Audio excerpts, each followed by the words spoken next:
New characters are coming in House of the Dragon Season 3, likely introducing Daeron Targaryen and Ormond Hightower. Expect the arrival of Roderick Dustin, Dalton Greyjoy, and Robert Quince to bring more depth to the story. Unwin Peake's role as a key bannerman to the Greens could add intrigue to the series. House of the Dragon isn't done bringing new characters into the fold, and there are several that audiences should expect to see in Season 3. House of the Dragon Season 2 ending left many viewers with a lot to be desired, as the main characters from Season 1 were spread across Westeros and new characters weren't given many unique opportunities to shine through. Season 3 should see another slate of new figures and a ramped-up pace of action, as HBO has planned to conclude the series after Season 4, and there's still plenty of material to go. House of the Dragon's cast is already extensive, with the Blacks and Greens both boasting a significant number of main and supporting characters. With different houses being roped into the violence, practically every episode of Season 2 saw new characters, from Kraken Stark to Simon Strong to the young Oscar Tully. Now that armies are in positions to start having more frequent battles, the main cast will begin to thin out as the Dance of the Dragons heads toward its finish. Any fan craving more battles will undoubtedly have them, with 2 seasons left. Daeron Targaryen.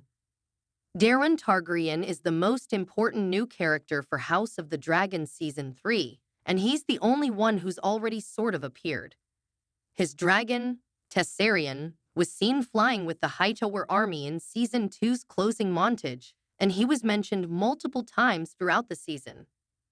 Daeron is the third son of Viserys Targaryen and Alicent Hightower, making him Aemond and Aegon's younger brother. As established by Season 2, he's been raised separately from his brothers and mother in Oldtown, the seat of House Hightower. Of the many dragons in House of the Dragon, Tessarion is one of the smallest and has only recently taken flight, hence its absence from the early stages of the war. Daeron is currently escorting the Hightower army up toward King's Landing and the conflict brewing in the Riverlands, and they should be the largest land force in Westeros. Now that Aegon has fled King's Landing and baby Jaehaerys is dead, Daeron has a lot riding on the war. If Aemond dies, he'd be next in line to rule the Seven Kingdoms, assuming his side wins. Ormond Hightower. While Otto Hightower has brought honor and significance to his house by ruling as Hand of the King for decades, Lord Ormond Hightower is the head of their house during the dance.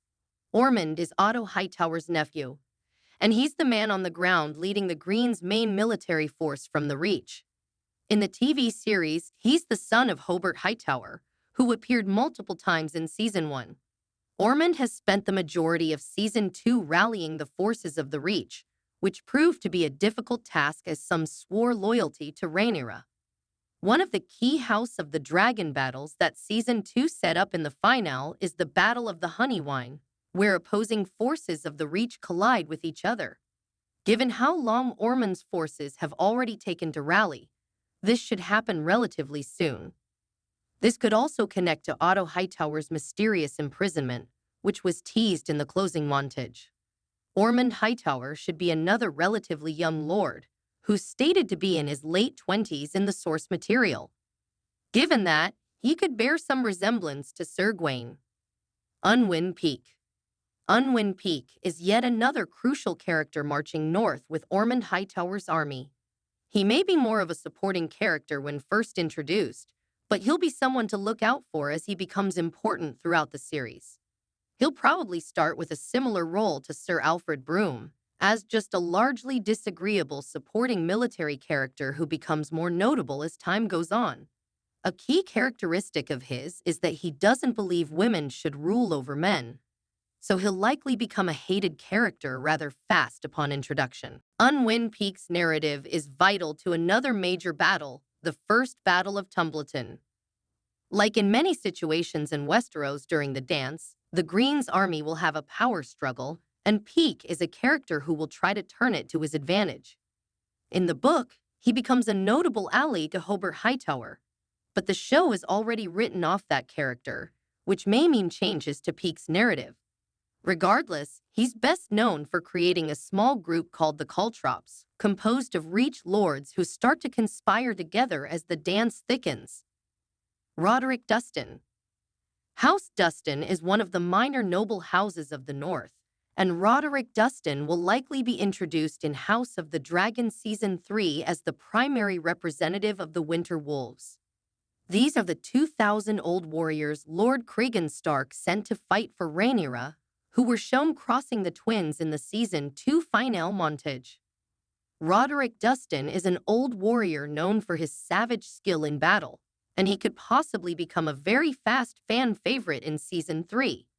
The North is always easy to root for, but Roderick Dustin will bring something special to Rhaenyra's side. With so many viewers rooting for Rhaenyra and the Blacks to pull through, seeing their armies assemble finally in Season 2's ending was a point of celebration. Roderick Dustin, like Oscar Tully in Season 2, will bring their factions some tenacity and energy.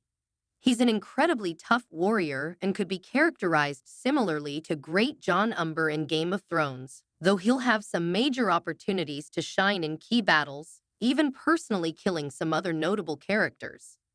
Dustin could appear as soon as the Season 3 premiere and be a recurring figure throughout. Dalton Greyjoy. House Greyjoy is one of the last major noble houses of Westeros not to see any representation in House of the Dragon, mainly because they've been isolated for the majority of the show.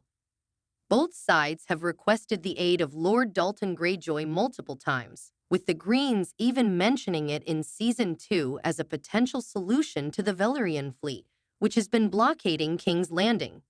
The Greyjoy Navy isn't as powerful as the Valyrian Navy during this era, but it's still sizable, making it an enormously valuable asset for either side to have.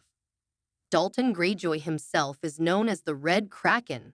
Like Euron in Game of Thrones, he's known for his ruthless, bloodthirsty nature, making him a hero to the Iron Islands despite being in his late teen years during the dance.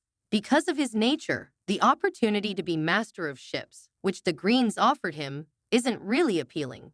Instead, he'll enter the war on his own accord, and while he does pick a side, he'll still be mostly a wild card, working to his own desires. Robert Quince. One of the most subtle but important dynamics introduced in House of the Dragon Season 2 is that of Rhaenyra Targaryen and Sir Alfred Broome. Broome is a knight of Dragonstone who served as a high-ranking officer of its garrison for decades, even dating back to the reign of King Jaehaerys. That's why he's particularly offended when Rhaenyra names Sir Robert Quince as the castellan of the island fortress upon her leave for King's Landing. Since Alicent has told her to take the capital in 2 days' time, Rhaenyra will be scrambling to figure out Dragonstone's future. Robert Quince may initially seem like a minor introduction, but that dichotomy with Alfred Broome will be vital going forward.